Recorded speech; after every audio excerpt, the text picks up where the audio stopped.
பிதா குமாரன் பரிசுத்தாவியானவரின் திருப்பெயராலே ஆமேன்.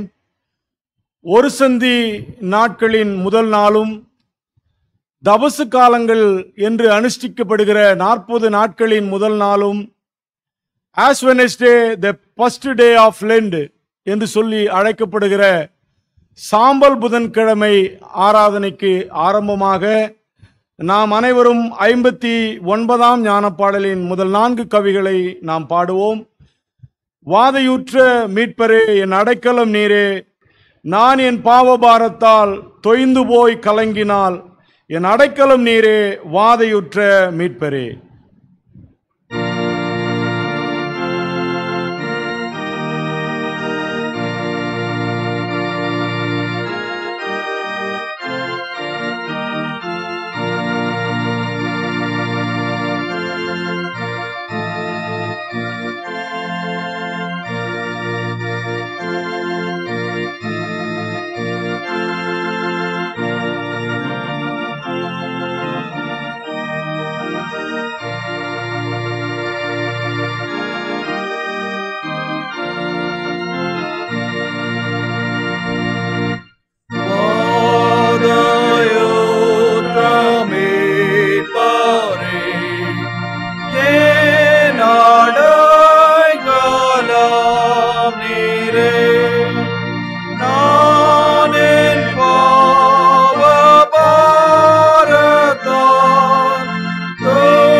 ஜெபம் செய்வோம்.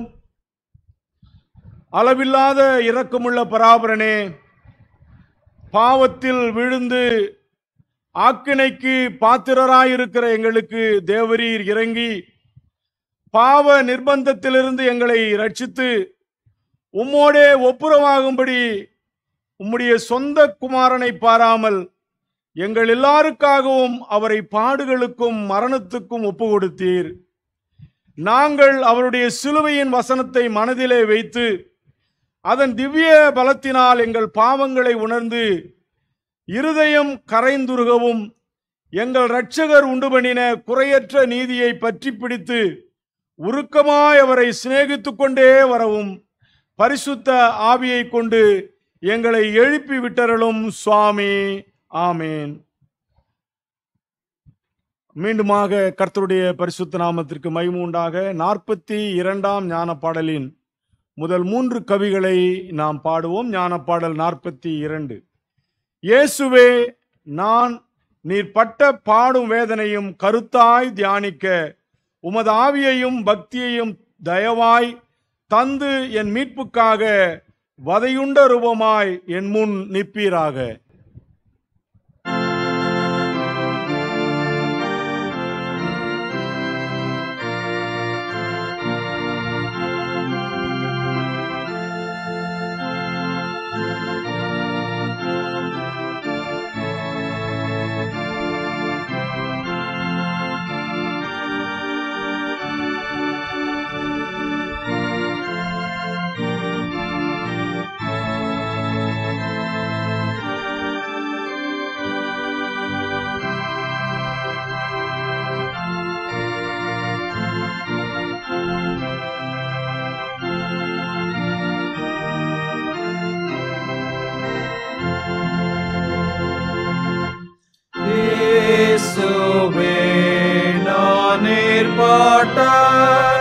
பாடும் வேதனாயோ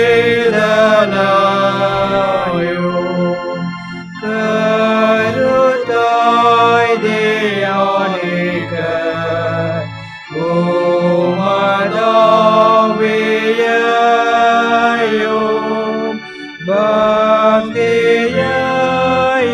தயவாய்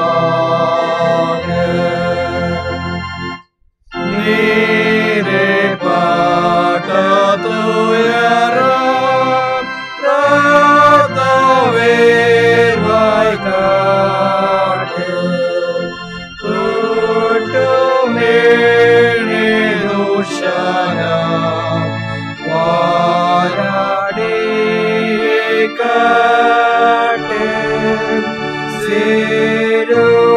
சிறுவாயின் மரணம் பாடலாவற்றையும் அடியேனிதயம் ஊற்று பாதசாயும்.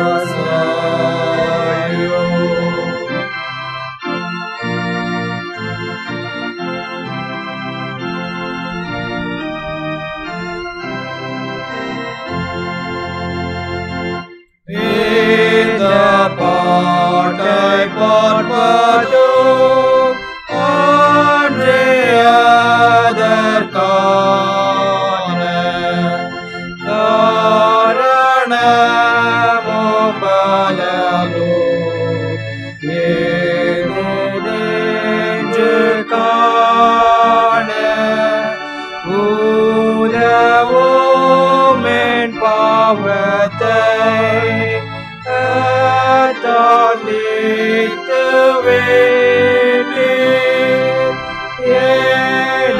எனக்காக கிருபை லேசவதரித்தீர்.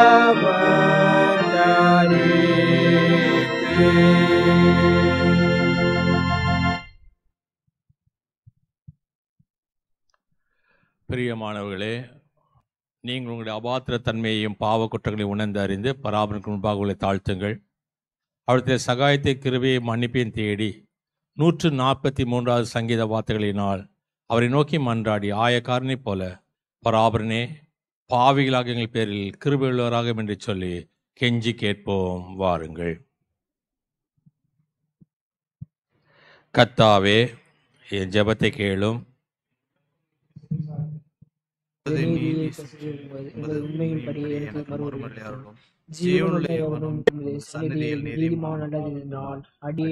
நியாயத்திற்கு வராதேயும் சத்துரு என்னை துன்பப்படுத்தி என் உயிரை தரையோடு நசுக்கி வெகு காலத்துக்கு முன் மரித்தவர்களைப் போல என்னை இருளில் இருக்க பண்ணுகிறான். என் ஆவி என்னை சோர்ந்து போகிறது, என் இருதயம் எனக்குள் கலங்குகிறது. பூர்வ நாட்களை நினைக்கிறேன், உமது செய்கைகளை எல்லாம் தியானிக்கிறேன், உமது கரத்தின் கிரைகளை சிந்திக்கிறேன். என் கைகளை உமக்கு நேராக விரிக்கிறேன், விடாய்த்தை போல் என் ஆத்மா உம்மை நோக்கி காத்திருக்கிறது. கர்த்தாவே, எனக்கு மறுமொழி விரைந்து வாரும். என் ஆவி தேங்குகிறது, உமது முகத்தை எனக்கு மறையாதையும். மறைத்தால் நான் குடிகளுக்கு ஒப்பாவேன். அதிகாலையில் நான் உமது கிருபையை கேட்கும்படி செய்யும். உம்மின் நம்பிக்கை வைத்திருக்கிறேன். நான் நடக்க வேண்டிய வழியை எனக்கு தெரிவித்தருளும்.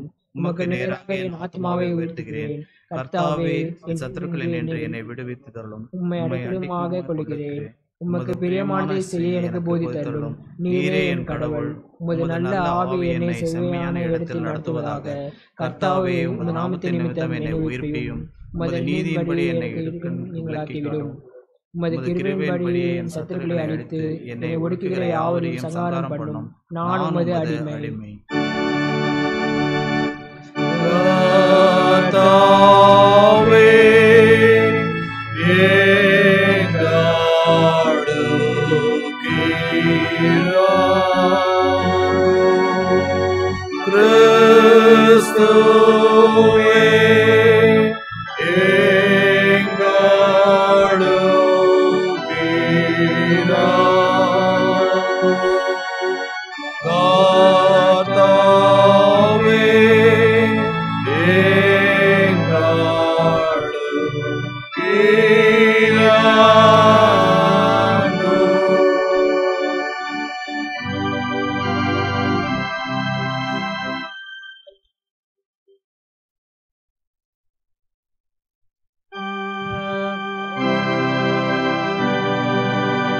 ஆவியோடும் இருப்பார்.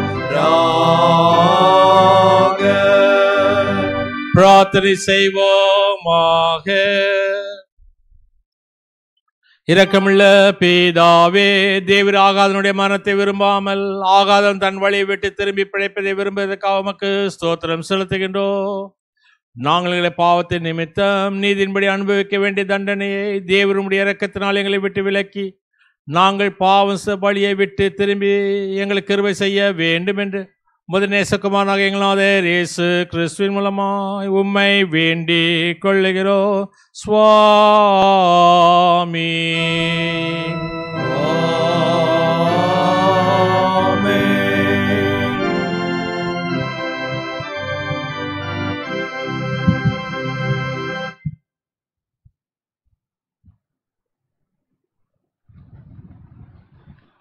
இந்த நாளுக்காக வாசிக்கும்படியாய் தெரிந்து கொண்டிருக்கிற நிருப வாக்கியம் அது யோவேல் தீர்க்கதரிசியின் புத்தகம் 2ஆம் அதிகாரம் 12 முதல் 18 வரை அடங்கியுள்ள வேத பகுதியை வாசிக்க நாம் அனைவரும் கவனத்தோடு கேட்போம். யோவேல் 2ஆம் அதிகாரம் 12 முதல் 18 வரை. இப்பொழுதும் நீங்கள் உபவாசித்து அழுது புலம்பி உங்கள் முழு இருதயத்தோடும் என்னிடத்தில் திரும்புங்கள். கர்த்தர் உரைத்த வாக்கு இதுவே, நீங்கள் உங்கள் வஸ்திரங்களை அல்ல உங்கள் இருதயத்தையே கிழித்து உங்கள் கடவுளாகிய கர்த்தரிடத்தில் திரும்புங்கள். அவர் இரக்கமும் உருக்கமும் நீடிய சாந்தமும் மிகுந்த கிருபையும் உள்ளவர். தாம் கருதிய தீங்கை குறித்து அவர் மனமாறுகிறவர். யாருக்கு தெரியும்? அவர் திரும்பி மனமாறி உங்கள் கடவுளாகிய கர்த்தருக்கு போஜன பலிகளையும் பான பலிகளையும் செலுத்துவதற்கு வேண்டிய ஆசீர்வாதத்தை அருளுவார். சியோனிலே எக்காலம் ஊதுங்கள், பரிசுத்த உபவாசத்தை நியமியுங்கள், உற்சவத்தை அறிவியுங்கள், ஜனத்தை கூட்டுங்கள், சபையை பரிசுத்தப்படுத்துங்கள், முதியோரை கூட்டுங்கள், பிள்ளைகளையும் பால் உண்கிற குழந்தைகளையும் கூட்டுங்கள். மணவாளன் தன் அறையையும் மணவாட்டி தன் மணவரையையும் விட்டு புறப்படுவார்களாக. கர்த்தரின் ஊழியக்காரராகிய ஆசாரியர் மண்டபத்துக்கும் பலிப்பீடத்துக்கும் நடுவே அழுது, கர்த்தாவே, உமது ஜனத்தை தப்புவிடும், உமது சுதந்திரத்தை நிந்தையாகவும் ஜாதிகளுக்குள் பழமொழியாகவும் ஒப்புக்கூடாதிரும். உங்கள் கடவுள் எங்கே என்று புறதேசத்தாருக்குள் சொல்லப்படுவானேன் என்று சொல்லுவார்களாக. அப்பொழுது கர்த்தர் தமது தேசத்துக்காக வைராக்கியம் கொண்டு தமது ஜனத்துக்கு இரக்கம் காட்டினார் என்பதுவே.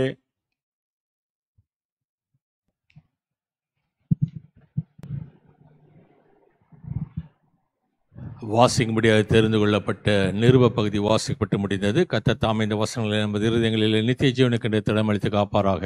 ஆமேன்.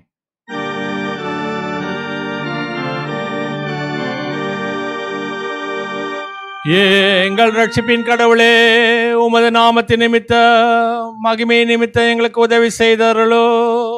உமது நாமத்தின் நிமித்தம் எங்களை விடுவித்து எங்கள் பாவங்களை மன்னித்தருளோ. ஆமென், ஆமென்,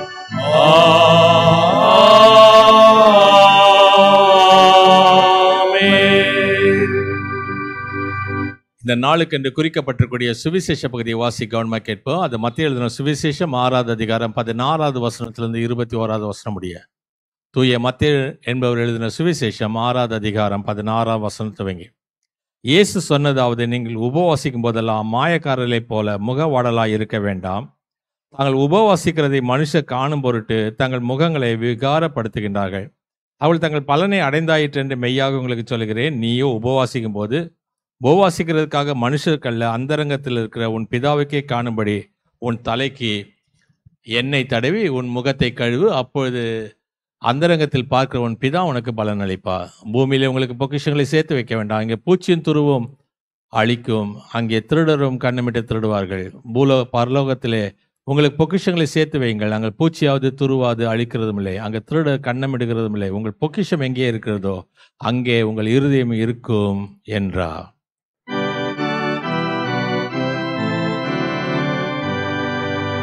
பராமுடைய நல்ல வார்த்தைக்காக அவருக்கு ஸ்தோத்திரம். கிறிஸ்துவே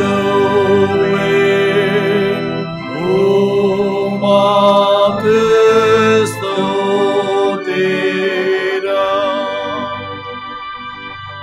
நாம் உலகம் எங்கிலும் உள்ள சகல கிறிஸ்தவ விசுவாசிகளோடு நாமும் ஒருங்கிணைந்த உள்ளார். நமது விசுவாசத்தை அப்போஸ்தல விசுவாச பிரமாணத்தின் மூலம் பயபக்தியோடு அறிக்கை செய்வோம்.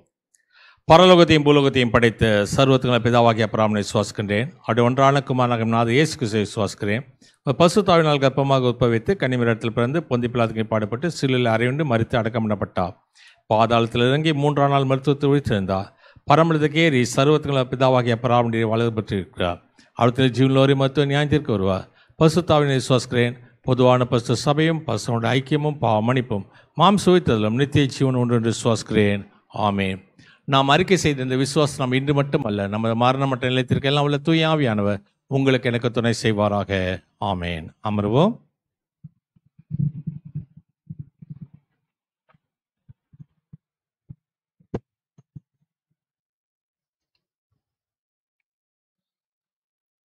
மீண்டுமாக கர்த்தருடைய பரிசுத்த நாமத்திற்கு மகிமை உண்டாகவும் பரிசுத்த அருளுரைக்கு நம்மை ஆயத்தப்படுத்துகிற விதமாகவும் 45ஆம் ஞானப்பாடலின் முதல் 1ஆம் கவி 7ஆம் கவி 8ஆம் கவியை நாம் பாடுவோம். ஞானப்பாடல் 45. என் இதயமே விழி, இயேசு தம்மை உனக்காக ஈயும் அன்பை கவனி, அதையே தியானமாக பார். இதோ எக்கேடும் தீங்கும் அவர் மீட்பினாலே நீங்கும்.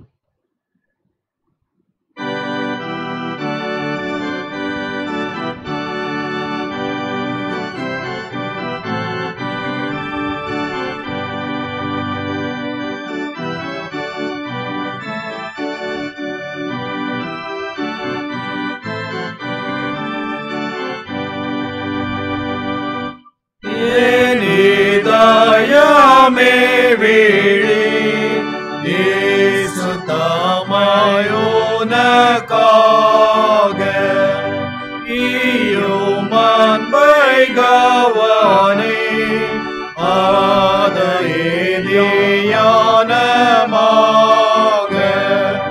ஆரிதோ எக்கேடும் தீங்கும் அவர் மீட்பினாலே நீங்கும். இனி பாவத்தை எல்லாம்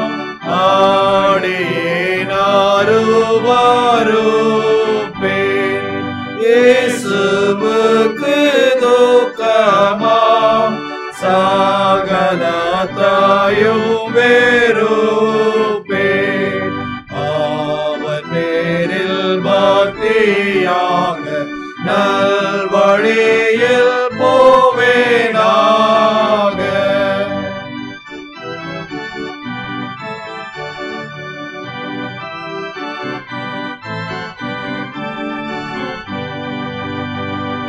பாவமே துன்மார்க்கமே என்னை விட்டு போவோனாரே, யாவும் கேட்டு போயிற்றே உனது மாயக்கத்தாலே. ஆவியேனில் மாண்டதாகும் எந்த தீமாயும் உண்டாகும்.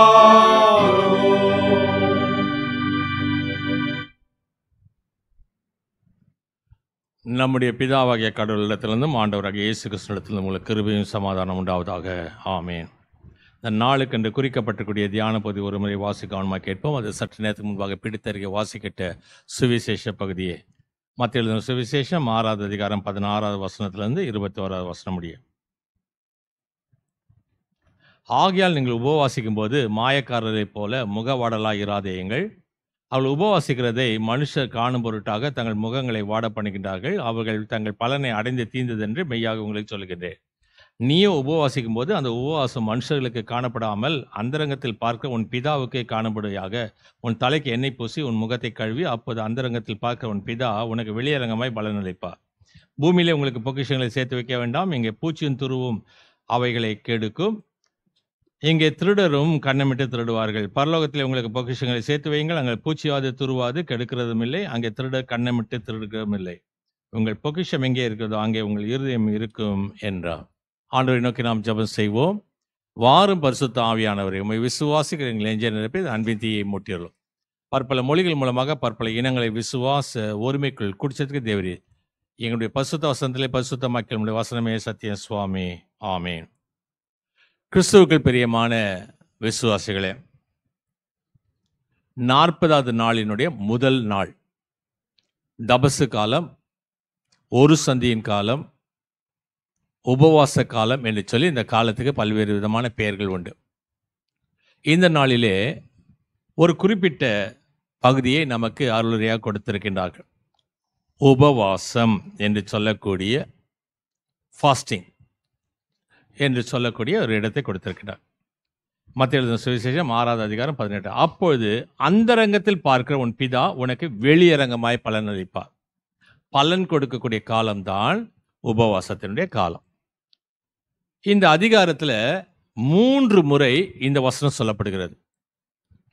இந்த 6வது அதிகாரத்தில் 3 இடத்துல இதே வசனம், அப்போது அந்தரங்கத்தில் பார்க்க உன் பிதா உனக்கு வெளியரங்கமாய் பலன் கொடுப்பார், அப்போது அந்தரங்கத்தில் பார்க்க உன் பிதா உனக்கு வெளியரங்கமாய் பலன் கொடுப்பார், அப்போது உன் அந்தரங்கத்தில் பார்க்க உன் பிதா உனக்கு வெளியரங்கம் வைப்பார்.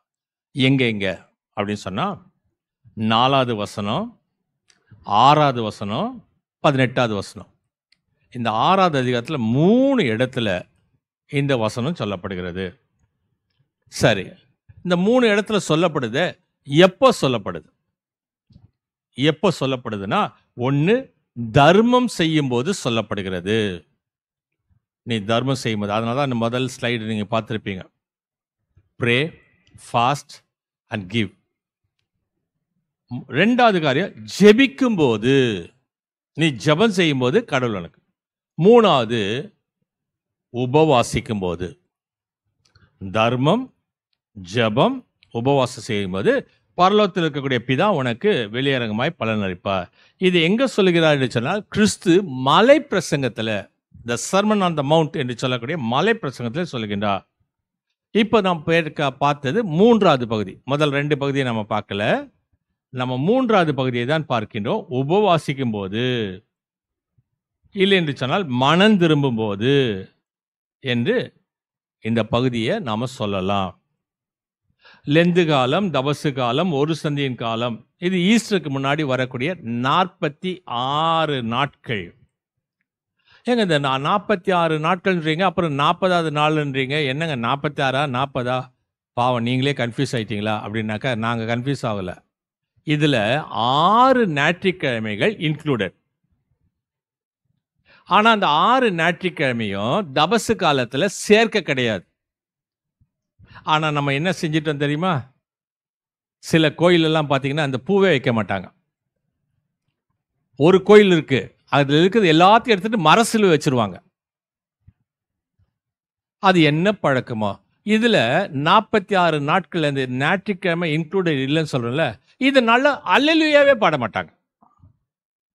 அதுதான் இன்க்ளூட் இல்லைல்ல. சரி, இதெல்லாம் விதண்டாவாதெல்லாம் நம்ம பேச வேண்டாம், அது அவங்க பார்த்துக்குவாங்க. நம்ம புதுசாக போவோம். இந்த நாட்களில் இந்த 6 ஞாயிற்றுக்கிழமையும் ஒரு சந்தையின் 1வது ஞாயிறு, 2வது ஞாயிறு, 3வது ஞாயிறு, 4வது ஞாயிறு, 5வது ஞாயிறு, 6வது ஞாயிறு. 6வது ஞாயிறு தான் குருத்தோலை ஞாயிறு. அதுக்கப்புறம் 7வது ஞாயிறு தான் இது. இப்போ புதுசாக ஒரு கோயில் ஆரம்பிச்சுட்டு இருக்கிறாங்க. 47 நாட்கள் 47 நாட்கள் காலைல 6 மணிக்கு ஜெபம். சரி, ஏதோ ஒன்று பண்ணிட்டு போ. இந்த சூழ்நிலையில் என்ன நடக்குது? ஜெபம் செய்ய அது உபவாசிக்கும் நாட்களாக மாற்றப்படுகிறது. நான் யாரையும் கிண்டலும் பண்ணலை, இது குற்றமும் சொல்லலை. நடைமுறையில் இது கிடையாது. எங்கேருந்தோ இது வந்து உள்ள சொருகிடுச்சு. அது எப்படி வந்ததுன்னு தெரியாது. இன்னும் சொல்லணும்னா நிறையா இந்த ஆல்டருக்கு முன்னாடி இந்த பவ் பண்ணிட்டு போவாங்க பாருங்க, அது எங்கே இருந்து தான் இந்த பழக்கம் வந்துச்சோ தெரியல. அது ஆங்கிலிக்கன் சர்ச்சில் தான் செய்வாங்க. அதுவும் அது தலை மட்டும்தான் வணங்குவாங்க. இது வேணாடானா சாஷ்டாங்கமாக முகங்குப்புற கீழே விழுகிற மாதிரி பண்ணிட்டு இருக்கான். 2வது கையில் இருக்கக்கூடிய சிலுவையை அப்படியே தரை மட்டும் பெருக்கிற மாதிரி கீழே கொண்டு போகிறான். செய்யவே கூடாது. ஒன்று செய்ய தெரிஞ்சால் செய்யணும், செய்ய தெரியலன்னா கேட்டு செய்யணும். இப்படிப்பட்ட அநேக பாரம்பரியங்கள் நம்முடைய திருச்சபையில் கடைப்பிடிக்கிறார்கள். சரி, அது அவங்க பிரச்சனை. நம்ம என்ன செய்யணும் அப்படின்னு சொன்னால், இந்த ஜெபம் பண்ணும்போது இந்த உபவாசம் என்று சொல்லக்கூடிய நாட்கள் உண்டு. இது எப்போங்க ஆரம்பிச்சது? இந்த உபவாசம் தானியேல் காலத்தில் ஆரம்பிச்சது. ஆனால் இந்த புதிய ஏற்பாட்டு காலத்திலோ கிறிஸ்துவுக்கு பின்பாக 313வது ஆண்டு கிபி 313 கான்ஸ்டன்டைன் நோபல், கான்ஸ்டன்டைன் அப்படின்னு சொல்லக்கூடிய பேரரசினால் ரோமன் நாட்டில் 40 நாட்கள் உபவாச நாட்களாக சட்டப்பூர்வமாக மாற்றினார். சட்டப்பூர்வமாக. ஆமாம், அந்த 40 நாளும் நீங்கள் கண்டிப்பாக உபவாசம் இருக்கணும். ஏன் இருக்கணும் அப்படின்னு சொன்னால், பழைய ஏற்பாட்டு புத்தகத்தில் வருஷத்துக்கு 1 நாள் உபவாசம் இருக்கணும். வருஷத்துக்கு 1 நாள் உபவாசம் இருக்கணும். எங்கே இருக்குது பழைய ஏற்பாட்டில்? யோவேல் தீர்க்கதரிசன புத்தகம் 1 அதிகாரம் 14வது வசனம். பரிசுத்த உபவாச நாளை நியமிங்கள், விசேஷித்த ஆசரிப்பை கூறியுங்கள், மூப்பரையும் தேசத்தின் எல்லா குடிகளையும் உங்கள் தேவனாகிய கர்த்தருடைய ஆலயத்தில் கூடி வர செய்து கர்த்தரை நோக்கி கூப்பிடுங்கள். அதே யோவேல் 2வது அதிகாரம் 17வது வசனம். பரிசுத்த உபவாச நாளை சீயோனில் எக்காலம் ஊதுங்கள், பரிசுத்த உபவாச நாளை நியமிங்கள், விசேஷித்த ஆசரிப்பை கூறுங்கள். ஆக வருஷத்துக்கு 1 முறை கண்டிப்பா உபவாசம் இருக்கணும் அப்படின்ற ஒரு சட்டத்தை கொண்டு வந்தாங்க. இந்த கான்ஸ்டன்டைன் அப்படின்னு சொல்லக்கூடிய இந்த பேரரசன் கான்ஸ்டான்டின் நோபுல ஆட்சி செலுத்தும் போது இந்த 40 நாளும் உபவாச நாட்கள் என்று சொல்லிட்டார். அவருடைய காலத்துல தான் 325வது வருஷம் நிசையா விசுவாச பிரமாணம் எழுதப்பட்டது என்பது சரித்திரம். இப்போ இந்த உபவாச நாள்ல பாவ நிவர்த்தி நாள் என்று லேவியருக்கு எழுதின ஆகமம் 23வது அதிகாரம் 27 29 வசனம் சொல்லுகிறது. பாவ நிவர்த்தி செய்யக்கூடிய நாள். 16வது அதிகாரம் 29வது வசனம். இந்த பாவ நிவர்த்தி செய்யக்கூடிய நாளுக்கு ஒரு தேதியும் குறிச்சிருந்தாங்க. என்ன தேதினா 7வது மாசம் 10ஆம் தேதி இந்த பாவ நிவர்த்தி செய்யக்கூடிய நாள். இந்த பாவ நிவர்த்தி செய்யக்கூடிய நாளில் யார் போகணும்? சுதேசி பரதேசி அந்த நாளில் யாதொரு வேலையும் செய்யாமல் இருக்கணும். நீ ஆண்டானா இருந்தாலும் சரி, அடிமையாக இருந்தாலும் சரி, அந்த நாளில் ஒரு வேலையும் செய்யக்கூடாது. வருஷத்துக்கு 1 முறை பாவத்தை சுத்திகரித்து கொள்வது, தன்னைத்தானே சுத்திகரித்து கொள்வது. இப்போ பாருங்க, இது புதிய ஏற்பாட்டு புத்தகத்தில் எப்படி ஆயிடுச்சுன்னு சொன்னால், வருஷத்துக்கு 1 நாள் என்று இருந்தது வாரத்துக்கு 2 நாளாக மாற்றப்பட்டது. வருஷத்துக்கு 1 நாள் தான், ஆனால் வாரத்துக்கு 2 நாள். இதனால தான் முன்னாடி வந்து ஒருத்தன் ஜெபம் பண்ணால ஆண்டவரே, நான் வாரத்தில் 2 நாள் உபவாசம் இருக்கிறேன், கடுகுலேருந்து சீரகத்துலேருந்து எல்லாமே தசம பாகம் கொடுக்குறேன், அந்த வெளியில் இருக்கிறவன மாதிரி நான் இல்லை அப்படின்னு சொல்லி ஒருத்தன் ஜெபம் பண்ணால, நீதிமானா காட்டிக்கொள்வதற்காக வாரத்துக்கு 2 நாள். அது என்ன நிற்கிங்க?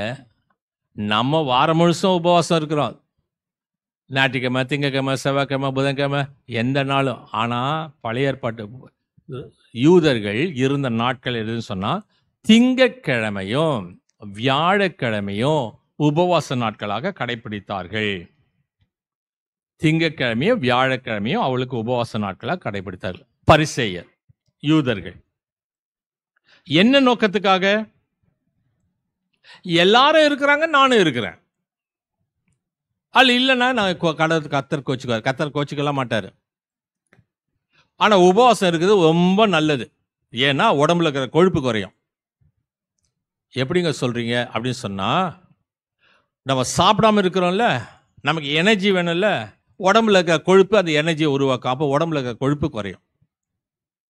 நீங்கள் மருத்துவர் இடத்துல கேளுங்க. நம்ம சாப்பிடாம இருந்தால் அன்னைக்கு நம்முடைய உடலுக்கு தேவையான சக்தியை அந்த கொழுப்பு கரைந்து நமக்கு கொடுக்கும். இந்த உபவாசம் 40 நாட்கள் இருந்ததுண்டு. 40 நாள் புசியாமலும் குடியாமலும் இருந்தார்கள். 1 ராஜாக்கள் புத்தகம் 21வது அதிகாரம் 9வது வசனத்தை வாசித்தா, இந்த எலியா என்று சொல்லக்கூடிய தீர்க்கதரிசி ஒரு நாள் சாப்பிட்டுட்டு 40 நாள் படுத்து தூங்கல, ஏஞ்சி நடந்து போறார், ஓரேப்பு வரைக்கும் போறார். 40 நாள். நம்ம இயேசு கிறிஸ்து மத்தேயு எழுதின சுவிசேஷம் 4வது அதிகாரத்தில் வரக்கூடிய ஞாயிற்றுக்கிழமை அதை தான் பார்க்க போகிறோம். மத்தேயு சுவிசேஷம் 4வது அதிகாரத்தில் இரவும் பகலும் 40 நாள் உபவாசம் இருந்த பின்பு ஏசாமி இரவும் பகலும் 40 நாள் இருந்தார். இந்த உபவாசம் அப்படின்றது நோன்பு அப்படின்னு சொல்லுவாங்க. பிற சமயத்தில் அவங்களும் உபவாசம் இருக்கிறாங்க. 40 நாள் கரிமீன் எல்லாம் சாப்பிட மாட்டாங்க. இஸ்லாமியர்கள் இருக்காங்க, இந்துக்கள் இருக்கின்றார்கள், இந்த மலைக்கு போகிறவங்க இருப்பாங்க, ரம்ஜானுக்கு நோன்பு கும்பிட்றவங்க இருப்பாங்க. இந்த எலியா, மோசே, இயேசு, யோனா எல்லாரும் உபவாசம் இருந்தாங்க. இந்த சூழ்நிலையில் உண்மையான உபவாசம் என்பது எது? எது உண்மையான உபவாசம்? அதுக்கு நல்ல ஒரு விளக்கத்தை ஏசாயா 58வது அதிகாரம் 5வது வசனத்திலிருந்து 9வது வசனம் வரைக்கும் சொல்கிறது. உண்மையான உபவாசம் எது? நானும் உபவாசம் இருக்கிறேன், நானும் உபவாசம் இருக்கிறேன்னு சொல்றதுக்கு, மனுஷன் தன் ஆத்மாவை ஒடுக்கிறதும் தலை வணங்கி நாணலை போல ரெட்டிலும் சாம்பலிலும் படுத்துக் கொள்கிறதும் எனக்கு பிரியமான உபவாச நாளா இருக்குமோ? எதையா உபவாசம் என்றும் கர்த்தருக்கு பிரியமான நாள் என்று சொல்வாய்? அக்கிரமத்தின் கட்டுகளை அவிழ்க்கிறதும் நுகத்தடிகளினுடைய பிணையல்களை நெகிழ்கிறதும் நெருக்கடியை பட்டுகிறவளை விடுதலை ஆக்கி விடுகிறதும் சகல நுகத்தடிகளையும் உடைத்து போடுகிறதும் பசி உள்ளவனுக்கு உன் ஆகாரத்தை பகிர்ந்து கொடுக்கிறதும் துரத்துண்ட சிறுமையானவர்களை வீட்டிலே சேர்த்து கொள்கிறதும் வஸ்திரம் இல்லாதவனை கண்டால் அவனுக்கு வஸ்திரம் கொடுக்கிறதும் உன் மாம்சமானவனுக்கு உன்னை ஒழிக்காமல் இருக்கிறதும் அல்லவோ எனக்கு உகந்த உபவாசம்.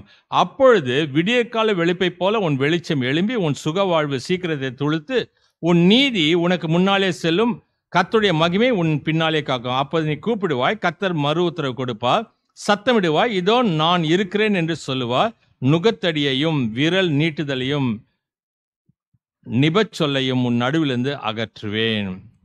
ஆகவே உண்மையான உபவாசம் என்பது, நீ உபவாசம் இருக்கிறல்ல, ஆனா அந்த சாப்பாடு இல்லாதவனுக்கு கொடு. உன்னுடைய உடைகளை உடை இல்லாதவனுக்கு கொடு. அதனால ஏசாமி சொன்னார் மத்தேயு எழுதின சுவிசேஷம் 25வது அதிகாரத்தில், நான் வஸ்திரம் இல்லாததில் இருந்தேன், உணவு இல்லாமல் இருந்தேன், நான் காவலில் இருந்தேன், நான் வியாதியாக இருந்தேன் என்று சொல்லி ஒரு பெரிய ஒரு லிஸ்ட்டை கொடுப்பார். இப்போ இன்னைக்கு நம்ம என்ன செய்யறோம்னு சொன்னா, நம்ம உபவாசம் இருக்கும்போது காணிக்கை தருவதை குறித்து பேசுகின்றோம்.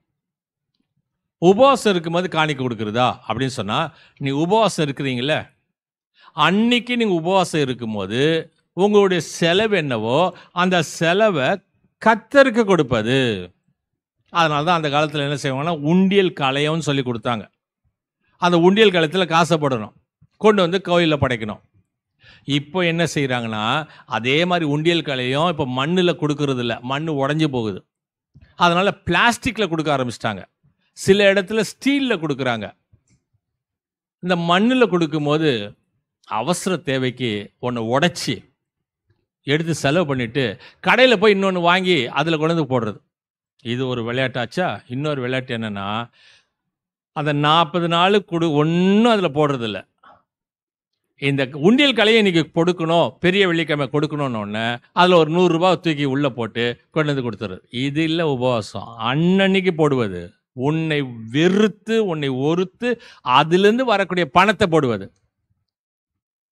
அதனால் என்ன செஞ்சிட்டாங்கன்னா, இப்போ உள்ள சபைகள் எல்லாம் உண்டியல் கலைக்கிறதுக்கு காசுக்கு காசு, பேசாமல் கவர் அடித்து கொடுது. எப்படி இருந்தாலும் கடைசியில் ஒரு கவருக்குள்ளே ஒரு காசை போட்டு கொடுக்க போகிறாங்க. அப்படி கொடுத்துரு, இது சீப் அண்ட் பெஸ்ட். ஏன்னா உண்டியல் கலைன்னா காசு அதிகம் ஆகுது, கவர்னால் ரொம்ப சீப் ஆகுது அப்படின்னு சொல்லி எக்கனாமியாக பார்த்து இந்த நிர்வாகம் என்ன செஞ்சுன்னா கவர் அடித்து கொடுக்க ஆரம்பிச்சிச்சு.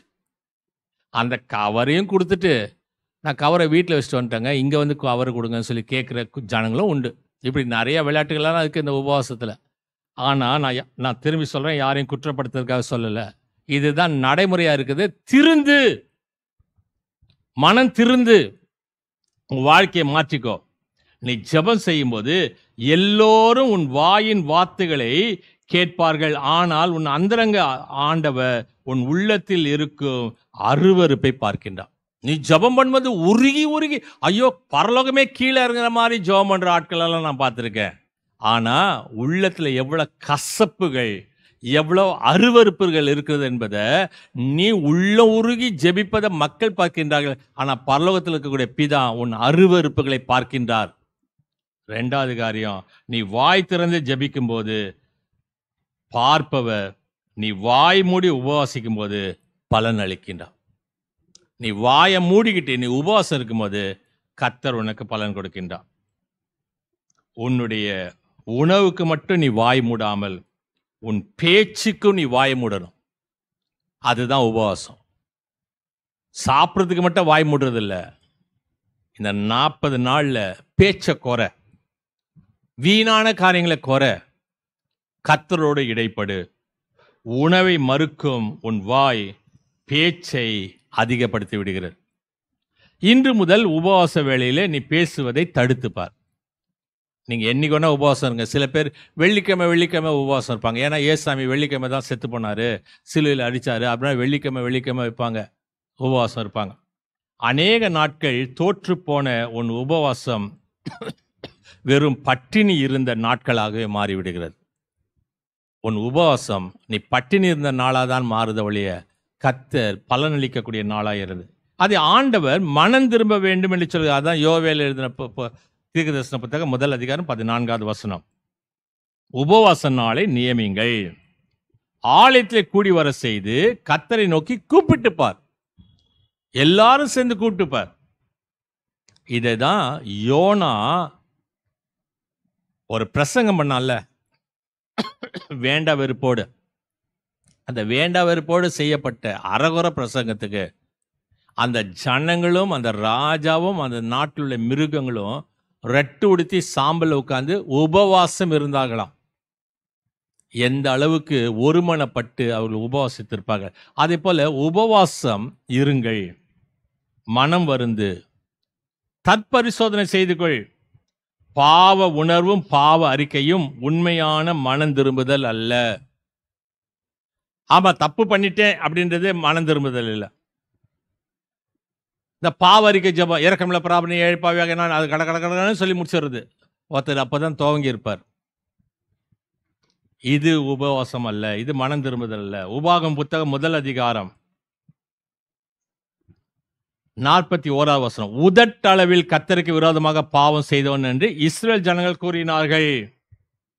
உபாகமம் 1:41.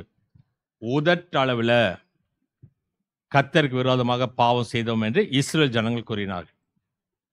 பார்வோன் ராஜா கூட சொன்னான். யாத்ராகமம் புத்தகம் 9வது அதிகாரம் 27-35 வசனம் வாசிக்கும் போது, நான் இந்த முறையும் பாவம் செய்தேன் என்று அறிக்கையிடுகிறான். இப்படி 10 முறையும் சொல்றான். ஒவ்வொரு வாதையாக வந்து கொண்டிருக்கிறது. பீலேயாம் சொல்லுகின்றான், கர்த்தர் சொல்றா வேண்டாம் போகாத, இல்லை நான் போவேன் சத போ அப்படின்ட்டாரு. என்னாகும் புத்தகம் 22வது அதிகாரம் 30லேருந்து 34 வசனம் வாசித்தா, பாவரிக்கை செய்தான், ஆனால் மனம் திரும்பவில்லை, மனம் திரும்பல. கிறிஸ்து இதை எப்படி சொல்றாரு தெரியுமா? நான் சொன்னா கோச்சிக்குவீங்க. வெள்ளை அடிக்கப்பட்ட கல்லறை, வெள்ளை அடிக்கப்பட்ட கல்லறைன்னு சொன்னா கோச்சிக்கிறாங்க. வெளியில வெள்ளையா இருக்கு, ஆனா உள்ள எவ்வளவு புழு பூச்சி எல்லாம் இருக்கு. நாமும் பாவரிக்கை செய்கின்றோம், அருளுரைகளிலே குத்தப்படுகின்றோம், ஆனா மனம் திரும்பி இருக்கோமா? எத்தனை பிரசங்கம் கேட்கிறோம், நீங்க வாங்க நீங்க பிரசங்கம் பண்ணுங்கன்றீங்களே, திருந்து இருக்கீங்களா? மனம் திருந்துங்க.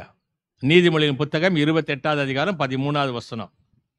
தன் பாவங்களை மறைக்கிறவன் வாழ்வடைய மாட்டான், அவைகளை அறிக்கை செய்து விட்டு விடுகிறவன் இரக்கம் பெறுவான். அதை விட்டுடணும், அப்பதான் இரக்கத்தை கர்த்தர் கொடுப்பார். மனதை மாற்றிக்கொள். இந்த ஆண்டாவது உன் மனம் மாற்றம் அடைக்கட்டும். மனம் மாறுதுன்னு சொன்னா, இந்த என்சிசியில், இந்த போலீஸில், இந்த மிலிட்ரியிலலாம் ரிட்ரீட் அப்படி சொல்லுவாங்க. அதை தான் நம்மளும் வருஷத்துக்கு 2 தடவை கொண்டாடணும். எப்போ போனால் அட்வென்ட்டில் ஒன்று, லென்ட்டில் ஒன்று. அதெல்லாம் மறந்து போச்சு. அட்வென்ட்டில் ஒன்று, லென்ட்டில் ஒன்று. ரிட்ரீட்னு சொல்கிறது, அதாவது திரும்பு, அபோட்டான்னு சொல்கிறாங்க இல்லையா, அதை போல் திருந்துவது. லூக்கா எழுதின சுவிசேஷம் 15வது அதிகாரம் 10வது வசனத்தை வாசித்தா, மனம் திரும்புகிற பாவி நிமித்தம் வேறு பக்கம் திருப்பு, பாவத்திலிருந்து, அவபக்தியிலிருந்து, தூய்மை அற்ற வாழ்விலிருந்து திரும்பு, பாவத்தை விட்டு ஓடு. ஆதியாகமம் புத்தகம் 39வது அதிகாரம் 9வது வசனம். இந்த வீட்டிலே என்னிலும் பெரியவன் இல்லை, நீ அவருடைய மனைவியா இருக்கிறபடியால் உன்னை தவிர வேறொன்றையும் அவர் எனக்கு விலக்கி வைக்கவில்லை. இப்படி இருக்க நான் இத்தனை பெரிய பொல்லாம்புக்கு உடன்பட்டு தேவனுக்கு விரோதமாய் பாவம் செய்வது எப்படி என்றான். யாரு? சப்நாத் பனேயா. யாருங்க அவரு? அவர்தாங்க யோசேப்பு. அவருக்கு பேர் வச்சாங்க சப்நாத் பனேயான்னு. இந்த சப்நாத் பனேயா குழியில தள்ளப்பட்டான், எகிப்துக்கு வந்தான், பார்வோன் வீட்டில் அடிமையா இருந்தான். இந்த போத்திபார் வீட்டில் அடிமையா இருக்கும்போது அவன் மனைவி அவன் மேல ஆசைப்பட்டு ஒரு நாள் இல்லை, தினம்தோறும் அவளை தொந்தரவு பண்ணிட்டு இருந்தான். ஒரு நாள் வகையா மாட்டினான், ஆடையை உருவிட்டா. ஆடை போனாலும் பரவாயில்ல, தன் மானம் போனாலும் பரவாயில்ல, நான் கர்த்தருக்கு பயப்படுவேன் என்று சொல்லி மனத்தை திடப்படுத்தி அந்த இடத்த விட்டு போனான். அவனை கேட்குறதுக்கு யார் இருக்கா? அப்பா இருக்காங்களா? அம்மா இருக்காங்களா? சகோதரர்கள் இருக்காங்களா? இல்லை மேலதிகாரி இருக்காங்களா? யாருமே இல்லை. அனுபவி ராஜா அனுபவி அப்படின்னு சொல்லிட்டு போயிருக்கணும். இல்லை, கர்த்தருக்கு பயந்த ஒரு மனிதன். அதனால தான் கர்த்தர் அவனை உயர்ந்த அதிபதியாய் வைத்தார். நான் கர்த்தருக்கு பயப்படுகிறவன் என்று சொல்லி. பிற்காலத்தில் என்ன நடந்தது? ராஜா சொல்றான், இவனை கேட்காம யாரும் கையும் ஆட்டக்கூடாது, காலம் ஆட்டக்கூடாது. அவனை கேட்டு, ஏங்க கொஞ்சம் கை ஆட்டிக்கிட்டுமா, கொஞ்சம் கால் ஆட்டிக்கிட்டுமா. இப்போ பாருங்க, அந்த சத்நாத் பனையா அந்த யோசேப்புக்கு அந்த போத்திபாருடைய மனைவி அனுதினமும் பயந்துருப்பா. எப்போ அவன் காட்டி கொடுப்பான், எப்போ அவன் என்ன காட்டி கொடுப்பான், எப்போ அவன் காட்டி கொடுப்பான், அவன் தான் இவ்வளோத்துக்கும் காரணம் அப்படின்னு சொல்லி அவன் சொல்லுவான்னு நினைச்சா. ஆனால் கர்த்தருடைய பிள்ளை அதை செய்யலை. இந்த சூழ்நிலையில 2 தீமோத்தேயு 2வது அதிகாரம் 22வது வசனத்தில் வாசிக்கும் போது, அன்றியும் பாலியத்துக்குரிய இச்சைகளுக்கு நீ விலகி ஓடு, சுத்த இருதயத்தோட கர்த்தரை தொழுது கொள்ளுகிறவர்களே நீதியையும் விசுவாசத்தையும் அன்பையும் சமாதானத்தை அடையும்படி நாடு. வாலிப காலத்துல பாலியத்துக்குரிய இச்சைகளுக்கு விலகி ஓடு. பரிசுத்த பவுல் அப்போஸ்தலன் தீமோத்தேயுக்கு இந்த அறிவுரை சொல்கின்றார், இவளை விட்டு விலகி ஓடு. இன்னைக்கு அதை தேடி தான் ஓடுறாங்க. எப்படி இந்த விட்டில் பூச்சி விளக்கு வெளிச்சத்தை தேடி போறதோ, அதை போல பாவத்தை தேடி போறத அந்த வாழ்க்கை உனக்கு வேண்டாம் என்று சொல்கிறார். மனம் திரும்புதல் என்றால் பாவ வாழ்க்கை முழுவதும் மாற்றி அமைக்கப்பட வேண்டும். சரி, நான் மனம் திரும்பினா என்ன நடக்கும்? மனம் திரும்பினா தேவதூதர்கள் எனக்கு சாட்சி சொல்லுவாங்களாம். தேவதூதர்கள் சாட்சி சொல்லுவாங்க. லூக்கா எழுதின சுவிசேஷம் 15வது அதிகாரம் 10வது வசனம். அது போல மனம் திரும்ப ஒரே பாவி நிமித்தம் தேவனுடைய தூதருக்கு முன்பாக சந்தோஷம் உண்டாயிருக்கிறது என்று உங்களுக்கு சொல்கிறேன். ரெண்டாவது காரியம், மனம் திரும்பினா என்ன நடக்குது அப்படின்னு சொன்னா, ஏசாயா தீர்க்கதரிசன புத்தகம் 43வது அதிகாரம் 25வது வசனம் சொல்கிறது, வேத வசனம் சாட்சி சொல்கிறார். முதல்ல தேவதூதர்கள் சாட்சி, இரண்டாவது வேத வசனம் சாட்சி. ஏசாயா 43:25, நானே உன் மீறுதல்களை என் நிமித்தமாக குலைத்து போடுகிறேன், உன் பாவங்களை நினையாமலும் இருப்பேன். வேத வசனம் சொல்கிறது, உன் பாவங்களை நினைக்க மாட்டேன். மூன்றாவது காரியம் சொல்கிறது, உன் வாழ்க்கையின் சாட்சி. யோனா தீர்க்கதரிசன புத்தகம் 3வது அதிகாரம் 10வது வசனம், அவர்கள் தங்கள் பொல்லாத வழிகளை விட்டு திரும்பினார்கள் என்ற தேவன் அவருடைய கிரியைகளை பார்த்து தாம் அவளுக்கு செய்வேன் என்று சொல்லியிருந்த தீங்கை குறித்து மனசாப்பட்டு அதை செய்யாதிருந்தார். மனம் திரும்பினா ரட்சிப்பு கொடுக்கிறது. லூக்கா எழுதின சுவிசேஷம் 19வது அதிகாரம் 8-9 வசனம் சொல்கிறது, சகையு ஒரு நல்ல ஒரு உதாரணம், நடைமுறை. ஆஸ்தில் பாதி ஏழைக்கு கொடுக்குறேன், அநியாயமா வாங்கியிருந்தா 4 திருப்பி கொடுக்குறேன். இன்று இந்த வீட்டுக்கு மீட் வந்தது. மனமாற்றம், பாவ உணர்வு, பாவ அறிக்கை, பாவ மன்னிப்பு பெறுதல். மனம் திரும்பு, மன்னிப்பு பெறுவாய். மனம் திருந்தாவிட்டால் என்ன நடக்கும்? தீர்ப்பு பெறுவாய். நீ உபவாசம் இருப்பது மட்டுமல்ல, நீ எதற்கெல்லாம் உபவாசம் இருக்கிறாய் என்பதல்ல. நீ உபவாசம் இருக்கும் நாட்களிலே உனக்கும் கர்த்தருக்கு மட்டுமே தெரியட்டும். கர்த்தர் உனக்கு வெளியரங்கமாய் பலன் கொடுப்பார். அந்த வெளியரங்கமாய் பலனை பெற்று இந்த 40 நாள்ல ஒரு மாற்றத்தை கர்த்தர் உன் வாழ்க்கையில கொடுக்க தூய ஆவியானவர் உங்களுக்கு துணை செய்வாராக. ஆமென். ஆண்டவரை நோக்கி நம்ம ஜெபம் செய்வோம்.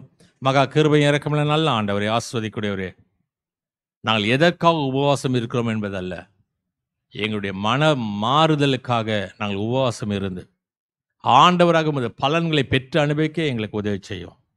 துதி ஸ்தோத்திரம் கனமகிமை செலுத்துகிறோம். இயேசு கிறிஸ்து நாமத்தை வேண்டிக் கொள்கிறோம் சுவாமி. ஆமேன். பரமண்டலுக்கு எங்கள் பிதாவே, உன்னை நாமம் பரிசுத்தப்படுவதாக, ராஜ்யம் வருவதாக, சித்த பரமண்டங்களே செய்யப்படுவது போல பூமியிலையும் செய்யப்படுவதாக. அண்ணல் அப்பத்தி என்று தாரும், என் கடனாளிக்கு நாம் அளிக்கிறது போல நிப்பாற்றில் மன்னியும், எங்கள் சோதனைக்கு பிரேசிக்கப்படாதும் தீர்ந்து ரட்சித்துக்கொள்ளும். ராஜ்யம் வல்ல மகிமை என்னென்னைக்கு முடியல சுவாமி. ஆமேன். நம்முடைய ஆண்டவராக இயேசு கிறிஸ்துவின் கிருபையும் பிதாவாகிய தேவனுடைய அன்பும் பரிசுத்தாவின் ஐக்கியம் ஆசீர்வாத வழி நடத்தலும் சதா காலத்திலும் உங்கள் அனைவரோடும் இன்று என்று இருப்பதாக. ஆமேன். அறிவிக்க வேண்டிய சில அறிவிப்புகள். வரக்கூடிய வெள்ளிக்கிழமை, தபசு காலத்தினுடைய முதல் வெள்ளிக்கிழமை, தலை வெள்ளி என்று சொல்வார்கள்.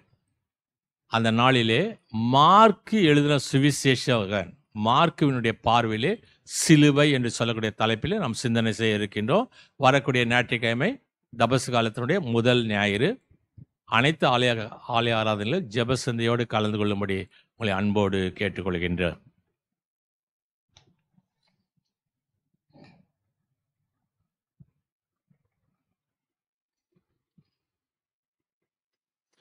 மீண்டுமாக கர்த்தருடைய பரிசுத்த நாமத்திற்கு மகிமை உண்டாகவும், 46ஆம் ஞான பாடலின் முதல் 4 கவிகளை நாம் பாடுவோம். அப்பொழுது கர்த்தருக்கென்று காணிக்கை எடுக்கப்படும். என்னுடைய சாவின் சாவே, என் உயிரின் உயிரே, என்னை மீட்க நீர் கர்த்தாவே, தேவ கோபத்தீயிலே பாய்ந்துமா அவதியாக பட்ட கன வாதைக்காக உமக்காயிரம் தரம் இயேசுவே சங்கீர்த்தனம்.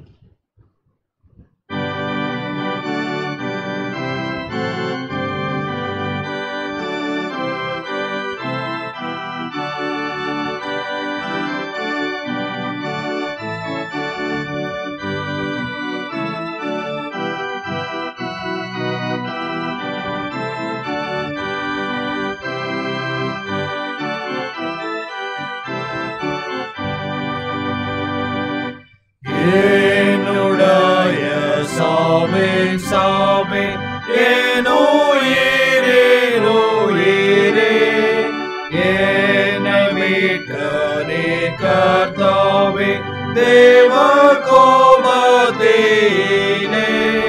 பாய்ந்து அவதியாக பட்ட கன வாதைக்காக உமக்காயிரம் தரம் இயேசுவே சங்கீர்த்தனம். வீட்டின் சங்கிலிகளுக்கு என்னை நீங்களாக்கவே உம்மை தீயோர் துஷ்டத்துக்கு நீரே தேவமைந்தனே. சூறையிட்ட கள்ளனாக கட்டப்பட்ட நிந்தைக்காக உமக்காயிரந்தரம் இயேசுவே சங்கீர்த்தனம். நான் சுகிக்க நேரே கட்டு துன்பம் வாதை நோவிடன் கூட்டரை போலாப்பும் பாட்டு வாரணியும் பாட்டவர் ஆசீர்வாதமே உண்டாக சாபமானீரேனக்காக உமக்காயிரந்தரம் இயேசுவே சங்கீர்த்தனம்.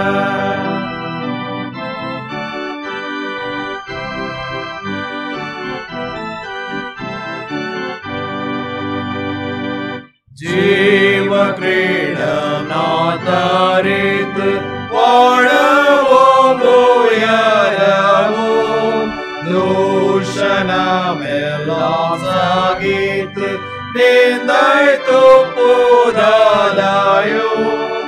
ஏற்றுக்கொண்டு என்ன மாற்ற முள்முடியால் சூட்டப்பட்ட உமக்காயிரந்தரம் இயேசுவே சங்கீர்த்தனம்.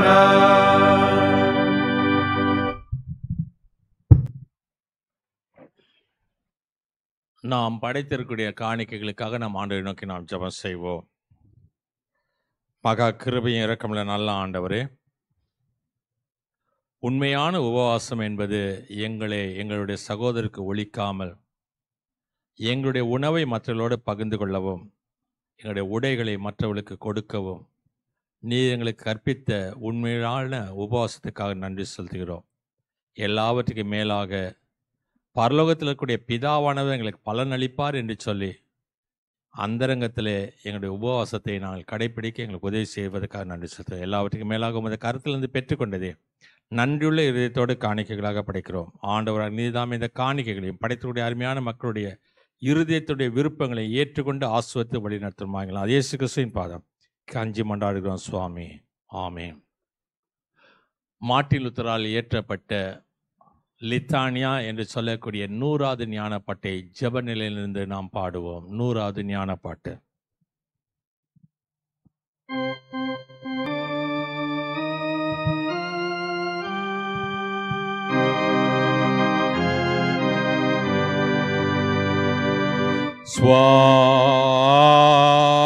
சுவாமி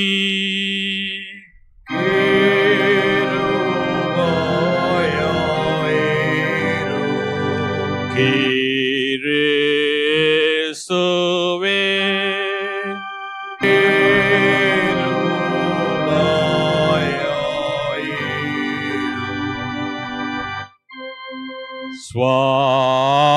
சுவாமி கிருபையாயிரோ.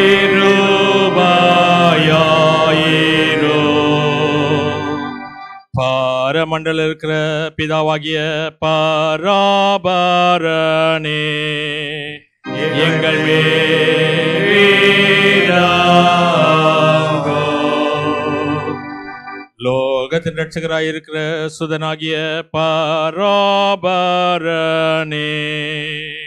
எங்கள் மேலோ பரிசுத்தாவியாகிய பராபரனே, எங்கள் மேலோ பரிசுத்த திரியக பராபரனே, எங்கள் மேலோ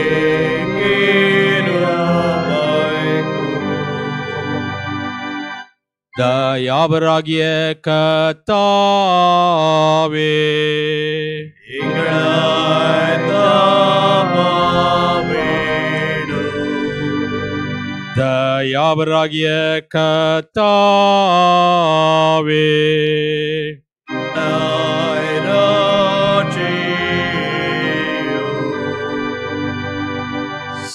சகல பாவங்களுக்கும் சகல மோசங்களுக்கும் பிசாசின் சற்பனைகளுக்கும் கண்ணிகளுக்கும் எங்களை விலக்கிக்காரோ கிருபையுள்ள பராபரனே. சடிதியான துன்மரணத்துக்கும் பெருவாரி காய்ச்சலுக்கும் பஞ்சத்துக்கும் யுத்தத்துக்கும் கோலைகளுக்கும் எங்களை விலக்கிக்காரோ கிருபையுள்ள பராபரனே. காலகத்துக்கும் பிரிவினைகளுக்கும் இடிச்சேதத்துக்கும் பெருங்காற்றுக்கும் அக்கினி சேதத்துக்கும் பெரு வெள்ளத்துக்கும் எங்களை விலக்கிக்காரோ கிருபையுள்ள பராபரனே. நித்திய மரணத்துக்கும் எங்களை விலக்கிக்காரோ கிருபையுள்ள பராபரனே. உம்முடைய பரிசுத்த மனித அவதாரத்தினாலும் உம்முடைய உபவாசத்தினாலும் சோதனையினாலும் உம்முடைய மரண அவஸ்தையினாலும் இரத்த வேர்வையினாலும் எங்களை ரட்சியோ கிருபையுள்ள கர்த்தாவே. தேவரி சிலுவில் அறையுண்டு அடைந்த மரணத்தினாலும் தேவரி மகிமையாக உயிர்த்தெழுந்து பரமண்டலத்துக்கு ஏறினதினாலும் எங்கள் மரண வேளையிலும் நியாய தீர்ப்பின் நாளிலும் எங்களை ரட்சியோ கிருபையுள்ள கர்த்தாவே.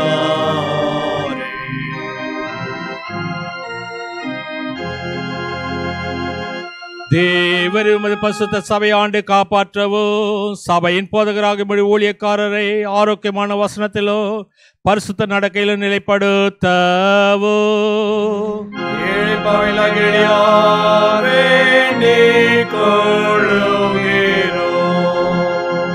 சகல வேத புரட்டுகளையும் இடர்களை மறுத்து தடுக்கவும் வழி தப்பி மோசம் போனவர்களெல்லாம் திருப்பவும் சாத்தானே எங்கள் கால்களின் கீழ் நசுக்கி போடவும் ஏழைப்பாவிலாகியார் வேண்டிக் கொள்ளுகிறோம்.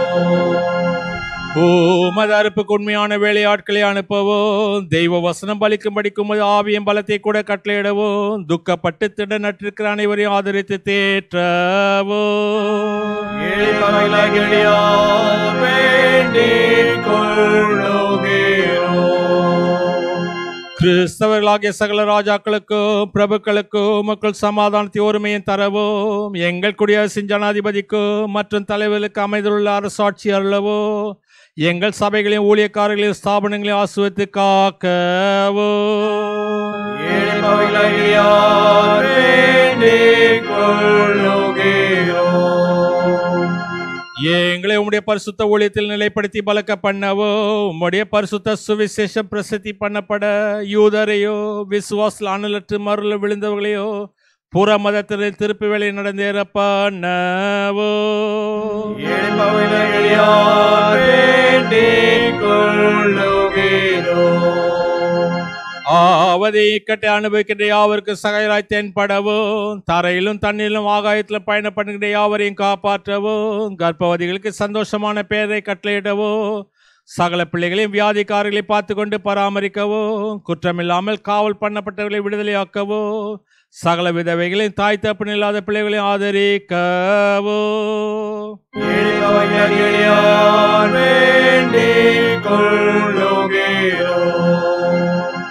சகல மனிதருக்கு இறங்கவும் எங்கள் வாரிகளுக்கெல்லாம் கிருபையுள்ள நித்திய பலன்களை கொடுக்கவோ எங்களை பகைக்கிறவர்களுக்கும் துன்பப்படுத்துகிறவர்களுக்கும் தூஷணர்களுக்கு மன்னிப்பளித்து அவள் மனதை திருப்பி எங்களோடு சமாதானப்படுத்தவோ நிலத்தின் பயிரை ஆசுவத்தை காப்பாற்றவோ எங்களுக்கு பாக்கியமான முடிவை கொடுக்கவோ எங்கள் விண்ணப்பங்களை கேட்டாருளோ ஏழைப்பாவிலாகியார் வேண்டிக் கொள்ளுகிறோம்.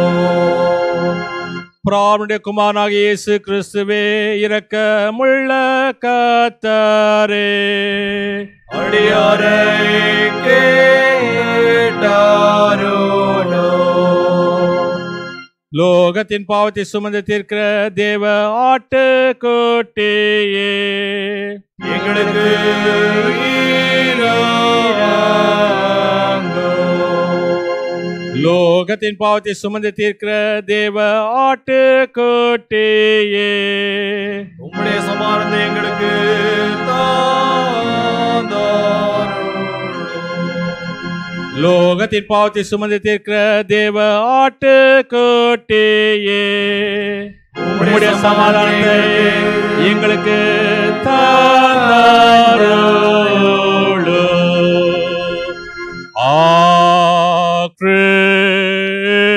கிறிஸ்துவே எங்களை கேளாருளும். சுவாமி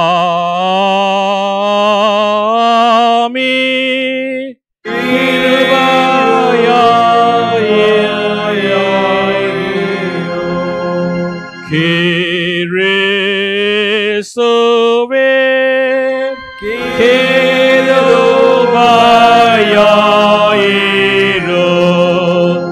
சுவாமி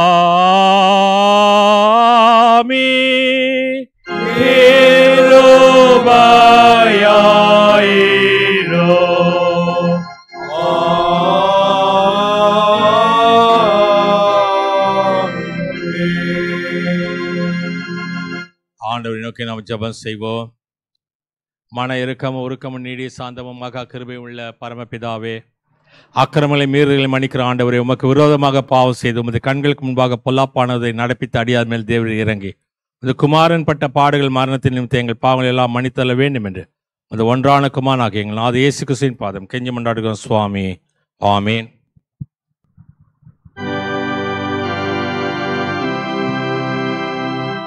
கர்த்தரானவர் உங்களோடு இருப்பாராக.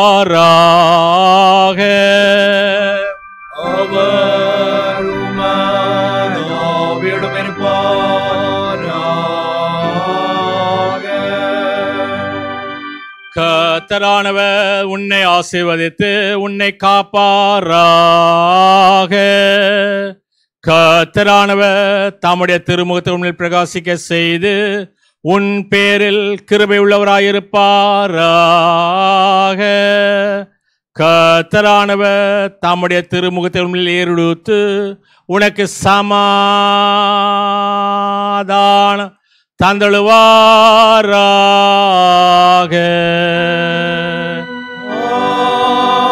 ஆமென். ஆமென்.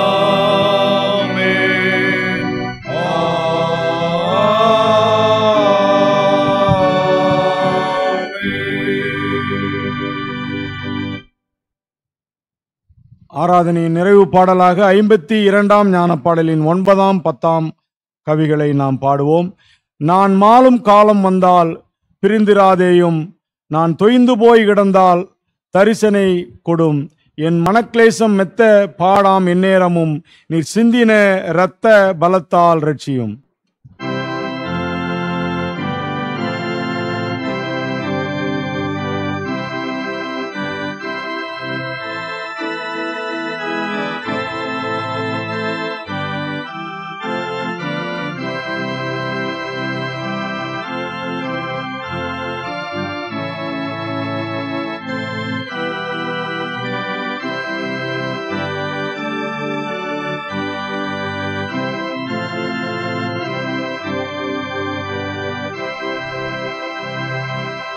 நான் மாடும் காலமானால்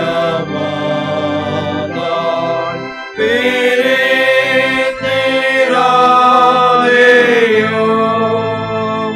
நான் தொய்ந்து போய் கிடந்தால் தரிசனை கொடும், என் மனக்லேசமே பாடாமே நேரமோ, நீ சேர்ந்தின விரத பலத்தால் ரட்சியோ, என் மூச்சொடுங்குமாறு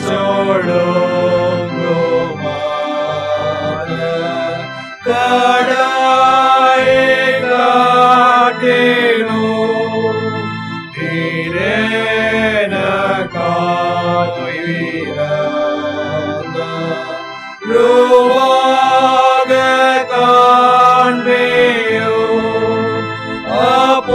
நானுமாய் பார்த்து கண்ணோக்கி நெஞ்சிலே அணைத்து கொண்டு காத்து உங்கட்பேசுவே.